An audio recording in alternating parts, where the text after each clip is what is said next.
Hi అండి, అందరికీ నమస్తే. ముందుగా తెలుగు ప్రేక్షకులందరికీ నా తరపున నూతన సంవత్సర శుభాకాంక్షలు. అలాగే మీ జీవితంలో ఆనందాన్ని, ఐశ్వర్యాన్ని, మంచి ఆరోగ్యాన్ని ఆ దేవుడు ప్రసాదించాలని నేను మనస్ఫూర్తిగా కోరుకుంటున్నాను. ఇకపోతే నా పేరు వచ్చేసి అర్జున్. మన ఛానల్ నేమ్ వచ్చేసి అర్జున్ అఫీషియల్. సో ఈ వీడియో యొక్క మెయిన్ మోటో ఏంటంటే,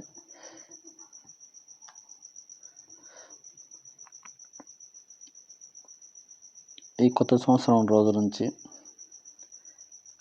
మనకంటూ ఒక గోల్ ఉండాలి, ఆ గోల్ వైపు మనం వెళ్ళాలి అనేసి ఉద్దేశంతో ఈ 30 రోజుల ఛాలెంజ్లో 30 రోజుల్లో మనం ఎన్ని వీడియోస్ కన్సిస్టెన్సీగా చేయగలం, రెగ్యులర్గా చేయగలం, టైం టు టైం పెట్టగలం అనే ఒక ఛాలెంజ్ తీసుకొని ఈ వీడియోస్ చేయడం జరుగుతుంది.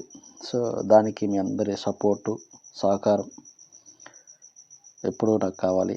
అలాగే సపోర్ట్ చేస్తారని కోరుకుంటున్నాను. ఇకపోతే ర్యాండమ్గా ఈ వీడియో చేస్తున్నాను, ఎందుకంటే నేను ఏ కంటెంట్ అనుకోలేదు. సో కాబట్టి ఈ వీడియోని దయచేసి అందరూ చూడండి, నచ్చితే షేర్ చేయండి. ఒక చిన్న స్టోరీ చెప్తాను, ఇది మన లైఫ్లో కూడా చాలా ఉపయోగపడుతుంది. ఏంటంటే, ఒక ప్రేమ జంట ఉంటుంది. ఫర్ ఎగ్జాంపుల్ మనం పక్షుల్లో తీసుకుందాం, చిలక, గోరింక. ఈ రెండు తెలుసు మనకి ఎంత ప్రేమగా ఉంటాయో. ఇవి అందరి నోట ఇవే పలుకుతూ ఉంటారు ఎప్పుడు కూడా. చిలక, గోరింక అనేది ఎప్పుడు లవ్ బర్డ్స్ అనేసి. అయితే ఇవి రెండు చాలా గాఢంగా ఒకరినొకరు ఎంత ఇష్టపడతారంటే, ఒకరి కోసం ఒకరు, ఒకరిని విడిచి ఒకరు ఉండలేనంతగా ఇష్టపడతారు ఈ చిలక, గోరింక. ఇవి ఎప్పుడు కూడా ఒక చెట్టుపైకి వెళ్ళి ఆ చెట్టుపైన కూర్చొని వీటిని సంభాషణ, వీటి ప్రేమ కబుర్లు, వీటి ముచ్చట్లు ఇవన్నీ చెప్పుకుంటూ ఉండేవన్నమాట. అలానే కొన్ని సంవత్సరాలు గడిచిపోయింది. సో ఈ ప్రేమ జంటకి, చిలక, గోరింకకి సడన్గా ఆ దేవుడేమన్నా పగబట్టాడో, లేకపోతే కాలమే కాటేసి ఏదో మధ్యలో ఇలాంటి వివాదాన్ని తీసుకొచ్చిందో తెలియదు, కానీ అనుకోకుండా ఒక చిన్న గొడవ వచ్చింది. ఆ గొడవ కాస్త కొంచెం కొంచెం పెరిగి పెద్దదయ్యింది. ఈ గోరింక ఆ చిలకని ఏదో ఒక మనసు బాధ పెట్టే మాట అనేసి బాధ పెట్టింది. దాంతో ఆ చిలకమ్మ ఆ మనసు నొచ్చుకొని ఆ బాధని భరించలేక, ఆ గోరింకతో ఉండలేక ఆ క్షణంలో తీసుకున్న నిర్ణయం అక్కడి నుంచి వెళ్ళిపోయింది. సో ఈ గోరింక ఏమనుకున్నదంటే, ఎప్పుడు నా చిలకమ్మే కదా, ఇది నాతోనే ఉంటుంది, నన్ను విడిచి ఎక్కడికి పోదు. సో కోపంలో వెళ్ళిపోయినట్టుంది, మళ్ళీ వస్తుంది నా కోసం అనేసి వెళ్తున్న సమయంలో చెప్పింది. చిలకమ్మ, నువ్వు వెళ్తున్న కోపంలో, నీ కోపం తగ్గే వరకు, నువ్వు నా కోసం వచ్చే వరకు నేను ఇక్కడే ఈ చెట్టు పైన ఉంటాను అనేసి, నీ కోసం ఎదురు చూస్తాను అనేసి చెప్పడం అయితే అయింది. సరే అని చిలకమ్మ ఎగిరిపోయింది. ఈ గోరింక ఆ చెట్టు పైనే ఉండి తన కోసం, తన చిలకమ్మ కోసం ఎదురు చూస్తూ ఉంది, ఇంకా వస్తుంది అనేసి. రోజులు గడుస్తున్నాయి, ఒక రోజు, 2 రోజులు, అట్లా రోజులు గడుస్తున్నాయి. ఎప్పటికీ రాలేదు. సరే కోపం తగ్గిన తర్వాత అయినా వస్తుందేమో అనేసి ఎదురు చూస్తూ చూస్తూ చూస్తూ అట్లా కొన్ని నెలలు గడిచాయి, రోజులు గడిచాయి. ఈ టైంలో ఏం జరిగిందంటే, ఈ గోరింక చిలకమ్మ మీద ఉన్న ప్రేమతో ఎక్కడికి పోకుండా, పైకి ఎగరకుండా, ఎటువంటి తిండి నిద్ర లేకుండా, తినకుండా తన కోసం ఎదురు చూస్తుంది. నా కోసం వస్తుంది, నా చిలకమ్మే కదా అనేసి ఎదురు చూస్తూ అలాగే ఉండిపోయింది.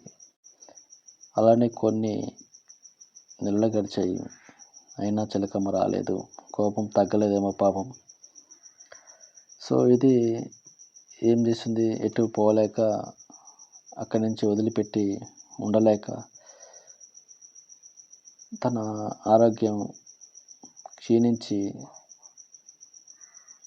లాస్ట్కి ఆ చిలకమ్మ ఇంకా రాదు అనుకొని అర్థం చేసుకుని ఆ గోరికకు అర్థమైంది. ఇంకా నన్ను వదిలిపెట్టి వెళ్ళిపోయింది, నన్ను కావాలనేసి వదిలేసి వెళ్ళిపోయింది, ఇంకా నా కోసం రాదేమో అనేసి తెలిసి ఆ ఉన్న ప్రాణం కాస్త వదిలేసి దేవుడి దగ్గరికి వెళ్ళిపోయింది. మరి ఏమనుకున్నదో ఏమో తెలియదు చిలకమ్మ. తన కోపం తగ్గినట్టుంది. ఇంతలో తన కోపం తగ్గి వాళ్ళిద్దరు కలుసుకునే చెట్టు దగ్గరికి వచ్చి చూసింది. అటు ఇటు చూసింది, ఎక్కడ ఎతికినా కనిపించలేదు. ఎటు చూసినా కనిపించలేదు.